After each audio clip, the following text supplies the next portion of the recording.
Hello student, today we will discuss the third application of Boyd-Savitt's law, which is to calculate magnetic field due to a current loop on its axis, or you can say current carrying circular wire.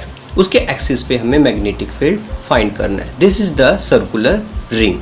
Student, ये एक circular ring है just इस तरह से, but हम इसका isometric view दिखा रहे हैं. हम इसे इस तरह से डायग्राम को दिखाएंगे. इसमें करंट फ्लो कर रहा है, ये इस तरह से है. दिस इज, हम इसे आइसोमेट्रिक व्यू से दिखा रहे हैं. Now student, this is the circular ring और इसमें करंट एंटी क्लॉकवाइज डायरेक्शन में मूव कर रहा है, एंटी क्लॉकवाइज डायरेक्शन में इस तरह से. सो स्टूडेंट, हमें इसी करंट कैरिंग लूप की वजह से ही हमें मैग्नेटिक फील्ड फाइंड करना है. इसके सेंटर को हम O कंसीडर कर रहे हैं. This is a circular ring. This is the axis of the ring और हमें इसी एक्सिस पर किसी भी पॉइंट पर मैग्नेटिक फील्ड फाइंड करनी. Let's suppose this is the given point. So student, given point से अगर हम रिंग को देखें, जो करंट है वो एंटी क्लॉकवाइज डायरेक्शन में मूव कर रहा है. ये जो रिंग हम कंसीडर कर रहे हैं, एक सर्कुलर लूप जो कंसीडर कर रहे हैं, इसका सेंटर O है और इसकी जो रेडियस है, let's suppose it is small a. हम रेडियस को स्मॉल a से डिनोट कर रहे हैं. Small a, this is the radius and the point P, let's suppose the given point is P and it is at a distance x from centre. ठीक है, तो centre से x distance पर ये पॉइंट है. नाउ हमने consider क्या किया, सबसे पहले लेट कंसीडर करते हैं. लेट I क्या है, current. I is the current flowing in a circular wire. Current flowing in a, I से नोट कर देते हैं, current flowing in a circular wire of radius small a, of radius small a with centre O. और इसका centre हमने क्या माना है, O. सेंटर को O माना है. With centre O. With centre O. Okay, now O. P क्या है, P is the given point on the axis. Given point on the axis at a distance small x, at a distance small x from center, मतलब O. x from O. Okay student, तो यहां पर हमें magnetic field calculate करना है x distance पे. Now अब हमें क्या करना होगा स्टूडेंट, हम क्या करते हैं, किसी भी कंडक्टर का पहले एक स्मॉल एलिमेंट कट करते हैं. तो यहाँ से मैं एक छोटा सा एलिमेंट कट करने वाला हूँ AB, दिस वन. तो रिंग में से मैंने छोटा सा एलिमेंट कट करना है और इसी की वजह से हमें मैग्नेटिक फील्ड गिवन पॉइंट पे पहले फाइंड करना होगा. Let AB is the small element of wire, small element of wire of length DL. हमने इस एलिमेंट की लेंथ को DL कंसीडर किया है. Of length DL with centre. अच्छा, इस एलिमेंट का भी एक सेंटर कंसीडर कर लेते हैं C, जहां से मैं डिस्टेंस कंसीडर करूंगा C. यहाँ पर दिस इज C, इसे C से नोट कर रहा हूँ सेंटर को. Okay student, this is AB का सेंटर है. ओके, नाउ स्टूडेंट, जो एलिमेंट हम कट करने वाले हैं, मैं इस तरह से आपको दिखाऊंगा कि ये एक रिंग है. इस रिंग में हमने यहाँ ऊपर से एक छोटा सा एलिमेंट कट किया है. सपोज ये इसका एक्सिस है, ये एक्सिस है. मैं एक्सिस को शो कर रहा हूँ. ये मैं एक डायग्राम को 3D व्यू से आपको दिखा रहा हूँ कि ये रिंग है और रिंग का ये एक्सिस है और यहाँ पर एक्सिस पर ही कोई पॉइंट है. तो यहाँ से हमें क्या करना है, एक एलिमेंट AB कट कर लेना है इस रिंग का. और आपको पता है, अगर मैं सर्कल का छोटा सा हिस्सा कट भी करता हूँ, वो एक स्ट्रेट कंडक्टर कंसीडर किया जा सकता है. और जो हम छोटा एलिमेंट कट करते हैं वो स्ट्रेट कंडक्टर कंसीडर किया जाता है. तो स्टूडेंट, जो एलिमेंट है, एलिमेंट का डिस्टेंस कहाँ से लोगे, C से P तक का डिस्टेंस को हमें कंसीडर करना होगा, C से लेकर P तक के डिस्टेंस को हमें कंसीडर करना होगा। सो स्टूडेंट, हम इस डिस्टेंस को लेट्स सपोज, क्योंकि हमें पता है हर बार हम एलिमेंट के डिस्टेंस को r से डिनोट करते हैं, तो हम इस डिस्टेंस को भी स्मॉल r से डिनोट करेंगे, स्मॉल r से इसको डिनोट करेंगे। सो स्टूडेंट, हम इस एलिमेंट का डिस्टेंस P पॉइंट से स्मॉल r ले रहे हैं और यहाँ एक एंगल भी बना है P पॉइंट पे, इसे आप फाई कंसीडर कर सकते हो। तो स्टूडेंट, आपने CP डिस्टेंस r ले लिया और एंगल को फाई कंसीडर कर लिया। लेट CP आपने क्या कंसीडर किया, small r, and angle CPO आपने कंसीडर किया है CPO विच इज फाई, आपने इसे फाई कंसीडर किया है, इट इज फाई। स्टूडेंट, ये 3D डायग्राम है तो आपको अच्छे से समझना होगा 3D डायग्राम में सारे डिस्टेंसेस एंगल्स कहाँ पर है। नाउ स्टूडेंट, आपको अब इस एलिमेंट को कंसीडर करना, क्योंकि एलिमेंट जब कट होगा वो एक स्ट्रेट कंडक्टर की तरह बिहेव करेगा, छोटा सा एलिमेंट, क्योंकि सर्कल का छोटा सा हिस्सा स्ट्रेट, जैसे मैं इसे कंसीडर कर रहा हूँ, it is a straight part, और इसका जो डिस्टेंस हम P पॉइंट से ले रहे हैं, हम यहाँ से जैसे इसे कट कर रहे हैं, तो ये छोटा सा हिस्सा स्ट्रेट कंसीडर होगा AB, और इसके सेंटर से जो मैं डिस्टेंस लूँगा तो मैं उसे इस तरह से दिखा सकता हूँ। सो स्टूडेंट, अगर हम ध्यान से देखें, हम क्या कर रहे हैं, एक छोटे से स्ट्रेट कंडक्टर जिसकी लेंथ DL है, उसका मैग्नेटिक फील्ड R डिस्टेंस पर निकाल रहे हैं, P पॉइंट पर निकाल रहे हैं, जिस डिस्टेंस को मैं R कंसीडर कर रहा हूँ, तो यहाँ कैलकुलेट कर रहे हैं। तो according to Biot-Savart's law, now magnetic field at P, magnetic field at P due to DL is, क्या फॉर्मूला होगा, dB which is mu naught upon 4 pi IDL sine. हम एंगल की बात करें तो एंगल हमारे पास क्या होगा, हम किस एंगल की बात कर रहे हैं, हम उस एंगल की बात कर रहे हैं जो छोटा सा एलिमेंट और इस डिस्टेंस R में होगा। आपको पता है एंगल थीटा मानते थे हम DL और R के बीच में, बट यहाँ आपको ये 90 डिग्री नज़र आ रहा होगा। तो स्टूडेंट, जो एलिमेंट है और जो R है वो आपस में 90 डिग्री एंगल बना रहे हैं, तो ये आपको डायग्राम में नज़र नहीं आएगा। सो स्टूडेंट, आपको समझना होगा, जो ये छोटा सा एलिमेंट है और ये जो R है ऐसे रखे हुए हैं, तो अगर साइड से देखें तो एंगल 90 डिग्री मिलेगा और डिस्टेंस है R, that is R square. हमने यूज़ किया बायट-सैवर्ट्स लॉ।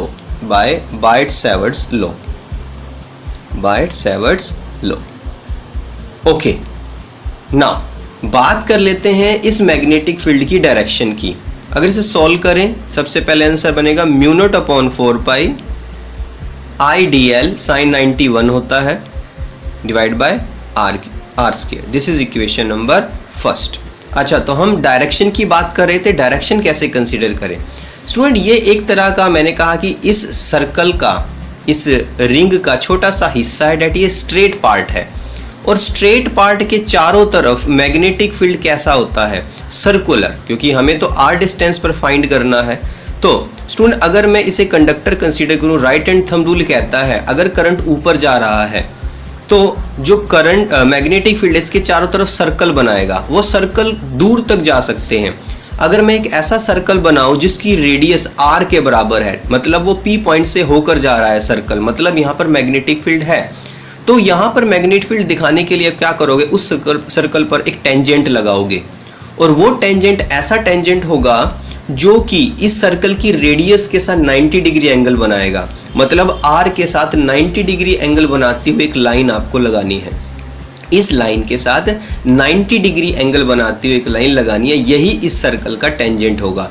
स्टूडेंट, हम सर्कल बनाकर नहीं दिखाएंगे, यहाँ पर हमें इमेजिन करना होगा कि जो हम छोटा सा पार्ट कट कर रहे हैं वो एक स्ट्रेट कंडक्टर की तरह है और उसके चारों तरफ मैग्नेटिक फील्ड है जिसको हमने DB कंसीडर किया हुआ है। सो स्टूडेंट, जो DB है उसकी डायरेक्शन हम ले रहे हैं perpendicular to CP, perpendicular to CP, तो हमने इस डायरेक्शन को कंसीडर किया perpendicular to CP। Now student, ये जो मैग्नेटिक फील्ड एक वेक्टर क्वांटिटी है, तो इसके दो रेक्टेंगुलर कंपोनेंट हो सकते हैं, एक वर्टिकल कंपोनेंट होगा और एक हॉरिजॉन्टल कंपोनेंट होगा जो एक्सिस के अलोंग होगा, एक होगा हॉरिजॉन्टल कंपोनेंट। स्टूडेंट डायग्राम को देखें तो जो ये एंगल फाई आपको नज़र आ रहा है, तो ये फाई है तो ये एंगल भी फाई होना चाहिए, और अगर ये dB है तो जिसके साथ एंगल है वो होना चाहिए dB cos फाई, और इसके परपेंडिकुलर होना चाहिए along axis dB sin phi, dB sin phi. Okay student, तो अभी तक की कैलकुलेशन हमारे पास ये आई है। अगर मैं एक एलिमेंट जैसे ऊपर कट किया था वैसा ही एलिमेंट नीचे भी कट कर लेता हूँ इसके अपोजिट यहाँ पर, तो उसके लिए भी यही कैलकुलेशन होनी चाहिए। तो यहाँ से हम एक एलिमेंट कट कर रहे हैं, इसके सेंटर से अगर मैं P पॉइंट का डिस्टेंस लूँ तो वो भी वही डिस्टेंस रहेगा, क्योंकि ये एक सर्कुलर रिंग है और रिंग के एंड पॉइंट से जहाँ से भी इस पॉइंट को मिलाओगे सारे डिस्टेंस बराबर होंगे, तो ये डिस्टेंस भी R होगा। और जो एंगल की बात करें तो ये एंगल भी फाई होगा, क्योंकि ये एक स्ट्रेट कंडक्टर की तरह पार्ट करेगा।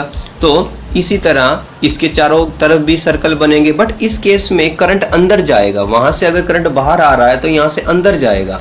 तो राइट हैंड थंब रूल से अब की बार इस तरह से डायरेक्शन होगी क्लॉकवाइज, तो यहाँ से भी वो सर्कल बनेगा और उसके ऊपर एक टेंजेंट अगर ड्रॉ करें तो वो इस तरह से होगा जो R पे परपेंडिकुलर होगा। ये भी dB ही होगा, क्योंकि सेम करंट है, सेम डिस्टेंस है और सेम ही एलिमेंट हमने कट किया है।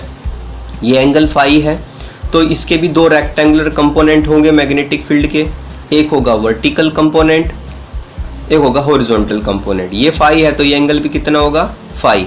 तो ये एलिमेंट कौन सा बनेगा या कंपोनेंट कौन सा बनेगा, ये कंपोनेंट बनेगा dB cos फाई और ये बनेगा dB sin फाई। आप नोटिस करो जितने भी आपके वर्टिकल कंपोनेंट है dB cos फाई, जो एक ऊपर लग रहा है एक नीचे, दोनों इक्वल एंड अपोजिट बिहेव कर रहे हैं। जब दोनों इक्वल एंड अपोजिट बिहेव कर रहे हैं तो आप उसे कैंसल आउट कर सकते हो। डेट इज इनका कोई रोल नहीं होगा P पॉइंट पे मैग्नेटिक फील्ड में, कोई रोल नहीं है। बट आप देखोगे हॉरिजॉन्टल कंपोनेंट, दो कंपोनेंट कट किए तो मेरे पास दो कंपोनेंट मैग्नेटिक फील्ड के आए हैं, दो एलिमेंट कट किए। अगर मैं दो एलिमेंट और यहाँ कट कर लेता हूँ तो ये चार हो जाएंगे, अगर दो और कट कर लेता हूँ यहाँ पर तो ये दो और ऐड हो जाएंगे। तो इस तरह आप देख रहे हो जो पूरे रिंग को मैं छोटे छोटे एलिमेंट में कट करूंगा उनके सारे dB sin कंपोनेंट ऐड होते चले जाएंगे और वही मेरे पास टोटल मैग्नेटिक फील्ड होगा। सारे वर्टिकल कंपोनेंट मेरे कट हो जाएंगे, सारे हॉरिजॉन्टल कंपोनेंट मेरे ऐड होते चले जाएंगे और नेट आंसर PY के अलोंग आएगा। Now you can right resolve dB into two rectangular components, into two rectangular components, two rectangular components में से डिवाइड कर रहे हैं। हमारा पहला कंपोनेंट कौन सा था, dB sin phi, dB sin phi, जो कि एक्सिस के अलोंग आया था। dB sin फाई आप लिख सकते हो अलोंग एक्सिस, और एक्सिस के अलोंग मतलब PY के अलोंग, अलोंग एक्सिस मतलब PY।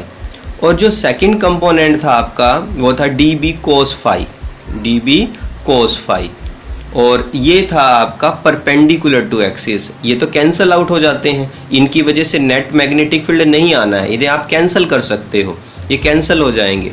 बट नेट जो मैग्नेटिक फील्ड होगा वो आपके सारे के सारे हॉरिजॉन्टल कंपोनेंट की वजह से होगा। So you can write all dB cos phi components are equal and opposite, are equal and opposite, वो है equal and opposite to each other, equal and opposite to each other, वो एक दूसरे से equal and opposite है, and cancel each other, and cancel each other, cancel each other, वो एक दूसरे को कैंसल कर देंगे, कैंसल ईच अदर। तो नेट मैग्नेटिक फील्ड किसकी वजह से होगा, then total magnetic field at P is, total magnetic field at P is, कैसे फाइंड करोगे, जितने भी आपके कंपोनेंट है हॉरिजॉन्टल कंपोनेंट जैसे dB sin फाई सबको ऐड करना होगा। कैसे, जैसे डायग्राम में देखो हमने 2 कंपोनेंट कंसीडर किए तो 2 ऐड हो गए, और कंसीडर करेंगे तो वो ऐड होते चले जाएंगे। ऐड करने का मतलब है हम इसे इंटीग्रेशन करेंगे, इंटीग्रेट कर देंगे। Integration of all dB sin phi। अब dB की वैल्यू हमारे पास है, नेट आंसर अलोंग आएगा py। तो वैल्यू पुट कर देते हैं dB की। सबसे पहले dB की वैल्यू है mu naught upon 4 pi IDL upon R square, this one. तो mu naught upon 4 pi IDL upon R square sine phi, this one. Integration, इसको करना है इंटीग्रेशन ना। बट उससे पहले, सबसे पहले हमें साइन फाई की वैल्यू चाहिए। अगर मैं डायग्राम को ध्यान से देखूं, अकॉर्डिंग टू डायग्राम मेरे पास एक ट्रायंगल बनेगी। कौन सी ट्रायंगल बनेगी, हम ट्रायंगल को समझ लेते हैं। तो यहाँ ट्रायंगल देखो, आपको ट्रायंगल मिल रही है OPC, या आप लिख सकते हो POC, जैसे मर्जी लिखो POC। यहाँ फाई है, आपको पता है जो साइन फाई होता है वो होता है परपेंडिकुलर अपॉन हाइपोटेनस। तो A/R आपका आंसर हो सकता है। आप लिखोगे from triangle POC sine phi which is A divided by R perpendicular upon hypotenuse. ये वैल्यू पुट करें और इसे सॉल्व करें। Therefore B equal mu naught upon 4 pi, अभी बाहर निकाल लेते हैं। Integration IDL upon R square, और इसकी वैल्यू हमने निकाली A/R। इसे थोड़ा एडजस्ट करते हैं तो हमारे पास फाइनल रिजल्ट क्या आएगा, क्या कॉमन निकाला जा सकता है।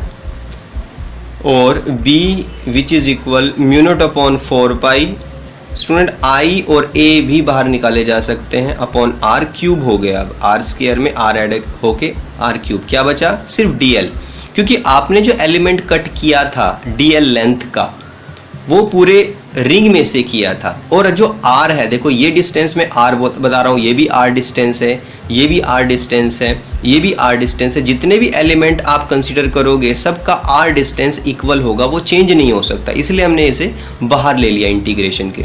तो इंटीग्रेशन बचा DL, क्योंकि DL ही हमें कट किया था पूरे सरकमफेरेंस से। आप इसे सरकमफेरेंस कह सकते हो रिंग को। Mu naught upon 4 pi I into A/R square R cube into 2 pi A। अब 2 पाई A क्यों लिख रहे हो, क्योंकि आपने जो DL कट किया वो पूरी सरकमफेरेंस में से एक एलिमेंट कट किया है, तो टोटल जो आंसर होगा वो 2 पाई A होगा। सोल्व करें तो B which is mu naught upon 4 pi as it is आ जाएगा। 2 आप आगे लिख सकते हो 2I। स्टूडेंट I बाहर निकाला, देखो pi into A square, pi A square divided by, ये लिख दिया आपने, A स्केयर आ गया डिवाइडेड बाय R क्यूब।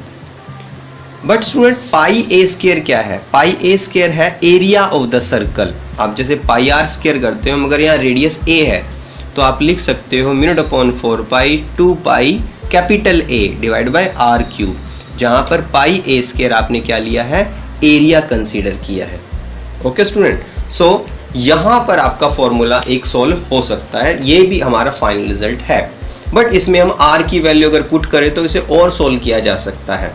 तो हमने क्या लिखा, हमने लिखा पाई A स्केयर की जगह हमने क्या यूज़ किया है, एरिया आप लिख सकते हो, यहाँ आपने इसको एरिया कंसीडर किया अल्सो। अब मैं बात कर रहा था कि R की जो वैल्यू मैं पुट करने वाला हूँ, तो पहले R की वैल्यू में पुट करने से पहले इसको लिख देते हैं mu naught upon 4 pi 2I A upon R cube. इस R क्यूब में R की वैल्यू में पुट करना चाह रहा हूँ, तो मैं R की वैल्यू डायग्राम से समझते हैं एक बार। इस डायग्राम में मैं देखना चाहूँ, एक ट्रायंगल बनी है right angle, that is base perpendicular hypotenuse. तो आपको पता है hypotenuse square is equal to base square plus perpendicular square, मतलब R square is equal to x square plus A square आप लिख सकते हो। Therefore you can write but R square is equal x square plus A square. So R क्या होगा, उधर जाके x square plus A square root को आप 1/2 लिख सकते हो दिस वन। तो आप आर की जगह x square plus A square rest power 1/2 लिख सकते हो 2ia अपॉन स्टूडेंट आर की वैल्यू है x square A square 1/2, but ऊपर 3 भी है तो 3 मल्टीप्लाई हो जाए तो 3/2 हो जाएगा। So student this is our final result, ये हमारा फाइनल रिजल्ट है on the axis of the circular current carrying loop. But अगर उस लूप में n नंबर ऑफ टर्न्स हैं, n नंबर ऑफ टर्न्स अगर उसमें है तो हमारा फॉर्मूला क्या होगा, देन b विल बी, यहाँ n ऐड हो जाएगा, b will be mu naught upon 4 pi 2nia upon x square plus A square raise to power 3/2। This is our concept. Okay student, so हमने find किया magnetic field on the axis of a current carrying circular loop. Now current carrying circular loop में ही हमें कुछ special cases discuss करने हैं। Special cases, पहला special case बनेगा मैग्नेटिक फील्ड अगर आप सेंटर पे निकालना चाहते हो, जो आपने सबसे पहली एप्लीकेशन बायट-सैवर्ट्स लॉ की है, magnetic field at the centre of coil, magnetic field at the centre of coil. At centre of coil का क्या मतलब है, डेट इज एक्स हमारा हो जाना चाहिए 0, एक्स 0। कैसे, एक्स 0 का क्या मतलब है, जैसे मेरा ये रिंग है और ये इसका सेंटर है, सेंटर से ये दूरी x है, अगर मैं पॉइंट को सेंटर पे ले आऊँ तो x खत्म हो जाएगा। तो आप सेंटर पे बात कर रहे हो तो यहाँ x की वैल्यू अगर इस फॉर्मूला में 0 कर दें तो आपका आंसर आ जाएगा सेंटर के लिए। सो स्टूडेंट ये वही आंसर होना चाहिए जो आपने फर्स्ट एप्लीकेशन में सॉल्व किया। Therefore B mu naught upon 4 pi 2nia divided by x 0 करना पड़ेगा, a स्क्वायर उसके पावर 3/2 है तो 1/2 से तो 2 कैंसिल हो गया, तो आपका फाइनल रिजल्ट बचा b mu naught upon 4 pi 2nia upon a cube. Student ये तो वो फॉर्मूला नहीं है जो हमने फर्स्ट में निकाला था। हाँ, यहाँ अगर मैं a की वैल्यू पुट करूँ तो सॉल्यूशन हो सकता है। Mu naught upon 4 pi 2ni, a क्या है, पाई a स्क्वायर आपने यूज़ किया था डिवाइड बाय a क्यूब, तो स्क्वायर से 2 पावर कैंसिल, 1 पावर बच गई, सिर्फ a बच गया यहाँ पे, और पाई से पाई कैंसिल, 2 जा 4, तो आपका फाइनल रिजल्ट बचा है b mu naught ni upon 2a। तो ये वो रिजल्ट था जो हमने अपनी पहली एप्लीकेशन में पढ़ा था, at the centre of the current carrying circular loop. Okay student, this is the concept. अगर मैं बात करता हूँ सेकंड स्पेशल केस की, अगर आपका पॉइंट बहुत ज़्यादा दूर है, when point P is at a large distance, large distance का क्या मतलब है, large distance means that is x is very very greater than a, तो a को आप नेग्लेक्ट कर सकते हो। सो फॉर्मूला में अगर मैं a को नेग्लेक्ट करूं तो मेरा आंसर आएगा, इस गिवन फॉर्मूला में मैं x को नेग्लेक्ट कर देता हूं, x के रेज़ टू पावर 3/2 में से a को इग्नोर कर देता हूं, तो मेरा फाइनल रिजल्ट क्या बचेगा, वो बचेगा mu naught upon 4 pi 2nia upon x cube. So student, this is the final result and it was the second special case. Okay student, so this is our topic. तो आज का topic था magnetic field due to a current carrying loop on its axis. Thank you very much.